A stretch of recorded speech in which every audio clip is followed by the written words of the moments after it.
So I recently bought myself a mini lathe off eBay for about 80 Australian dollars, and it's come in the mail today, so I thought I'd give a review of it because nobody else has. Now I bought this mainly for the purpose of turning instrument tuning pegs, and I'm not sure how easy to see it is, but the shaft has a slight taper and it needs to be perfectly round or they won't work very well. This particular one was carved by hand, and you can probably see just by looking at it that it's a very slow process. A lathe is pretty much essential if you want to make a lot of these, and I do tend to make a lot. So instead of building my own lathe, I thought this would be the next cheapest option. As far as I can tell, the main downside is it's really small, but for anything small like tuning pegs, well, not an issue. So this is all the stuff that it comes with in the box. It's got the power cable as well as an adapter for an Australian 3-pin plug, which is nice because I thought I'd have to buy my own. You get a tiny little chisel with it, which it looks like a very well made tool, but it's pretty small. 2 Allen keys. This one's for adjusting the tail stock, which simply slides in this aluminium tray.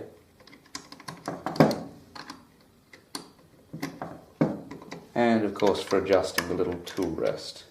That slides side to side and in and out. The height's fixed because presumably your chisel is always going to be at the same level. The one issue with this is the tool rest is very short. Let's see, 45mm, but obviously that's just a bit of aluminium angle. You could quite easily make a wider one, which I'll probably do, because even for this tuning peg, if I'm turning the whole length, it's too short. Now if you are considering buying one of these, it's important to note that there are 3 different models. At a glance they all look exactly the same, but as far as I can tell, where this one differs is it's the only one that has this type of headstock, spiky thing. The others have this kind of flimsy looking screw-in piece, which is only about 3-4mm in diameter. It'd be good for turning small stuff, but for anything bigger I don't think it would be very good.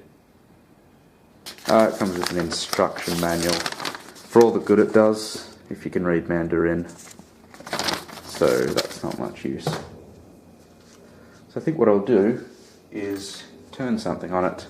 This is going to be the first time I've ever used this thing, so it will be a very honest review indeed. I've started with just this little blank of 16mm wide hardwood. I've already drilled out the end with a, what do you call it? It's meant specifically for drilling out the tail stock. There's already one of them in place here. It has the cuts suggesting that it can work as a drill bit, but I'm not really sure how you would do that, so I just did it with another drill bit. Another couple of things I should have pointed out. The speed control is actually on the transformer. You can barely see that from here, but it's just a little click switch that has 7 different positions. So if you're wondering why there's no speed adjustment dial or anything on the lathe itself, that's why. We'll see what the maximum working length is. It's about 155mm. Those bolts could maybe go out a little bit more, just take it up to 160, but pretty limited. If you really had to, you could probably take this out of the slide and somehow mount it further away. Obviously then you'll have to clamp this and the tailstock down pretty securely, but I don't think I'll be needing to do that. Okay, so I've drilled a 2.8mm hole to guide that central spike. I'm using a soft face hammer because while I at least hope that this headstock is tool grade steel. Hitting it with a steel hammer eventually is going to start damaging it.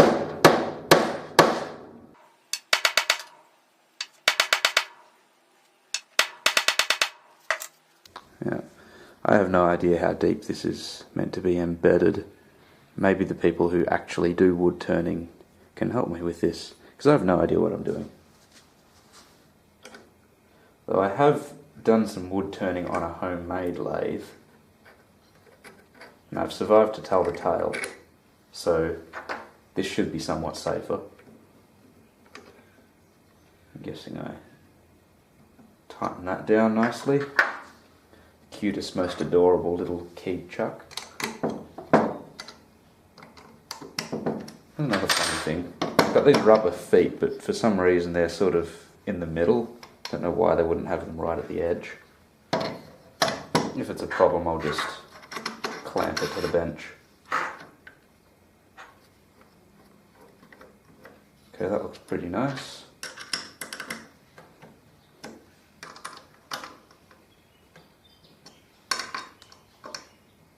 So the method for adjusting the tailstock is pretty crude, but it's pretty quick, so I don't mind. Don't know how well you can hear that, but it's fairly quiet.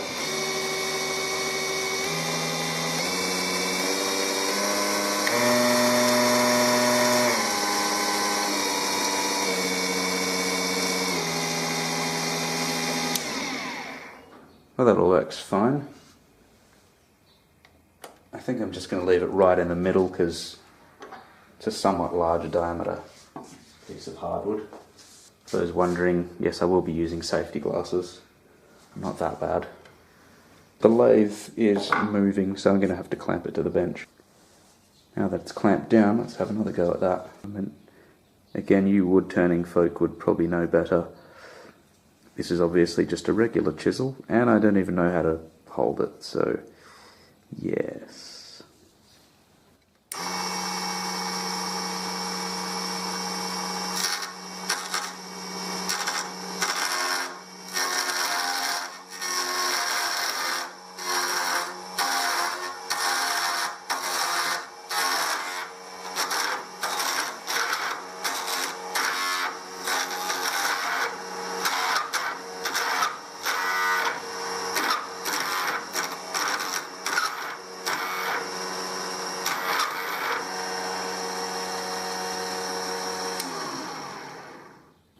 So here's what's happened. It's loosened off a little bit. Perhaps the tailstock dug in a bit further and started to spin. So it's not the fault of the lathe, it's the fault of the operator, of course. As I said, this would be a very honest review.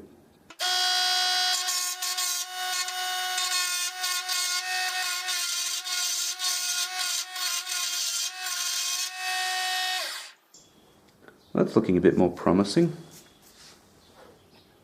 Slow going, but it's getting there. All nice and smooth. Doesn't feel like it's loosened off, but maybe that'll come in time.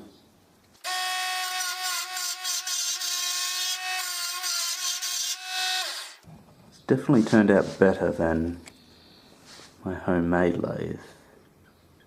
See, nice and smooth. That's just with a chisel. I haven't done any sanding or any of that yet.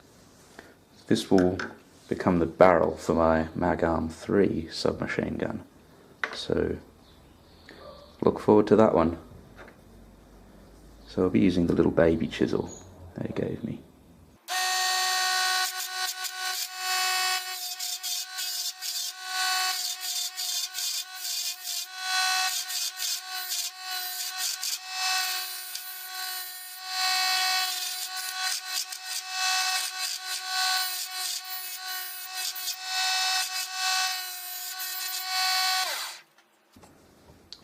What I'm trying to do here is have a short barrel with a sort of finned look to it.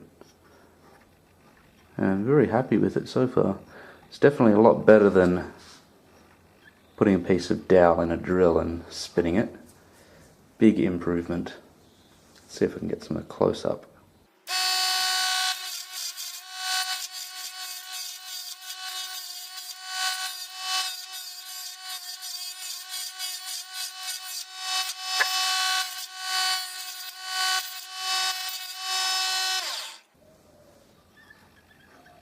Pretty nice, huh? Not bad for a first timer and an $80 lathe, huh?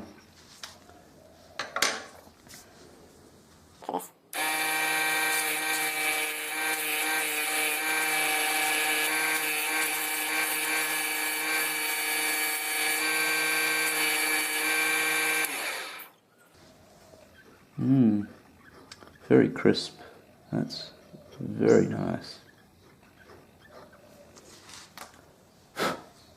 Another thing I'd like to do is just put a slight bevel on the corners. So again, that's a problem of such a tiny tool rest that I always have to move it. Though I suppose the reason they did that is because if this was very long, you wouldn't get the tailstock close to the headstock. So this will give you a better look at it. It just comes right out. This time it's nice and secure, it hasn't slipped or anything. So it's done its job quite well. Here's the little piece that I've turned. It's probably the nicest rubber band gun barrel I've done. Definitely couldn't have done this with my homemade lathe. But I mean, if you look at it, you can probably see why. Last thing I need to do is drill out this, which normally on a lathe you could do, but of course because it's pinned in place, you can't turn that without a tailstock, because it would just fall straight off. But otherwise, I think it was a pretty good investment. I mean, you won't find a cheaper lathe on the internet, but if all you need to do is turn small things and you're not willing to spend $500 or so, this might be a good idea. I don't do much wood turning. I only really turn tuning pegs and little things like this, bolt handles for bolt action rifles and so on. And for that I think it does its job very well. I'm quite impressed. That said, I've always been a fan of cheap tools. I've got an Raitool drill press and power drill, and they've run very well. I've had the drill for, I don't know, 5 years or more. It's still going. You know, Raitool don't have the best reputation, and sometimes you can be unlucky, but I've been very lucky. And I hope it's the same for this lathe, so if it's still going strong in, I don't know, 3 months, 6 months, a year's time, I'll probably post it in the comments saying that it's going well.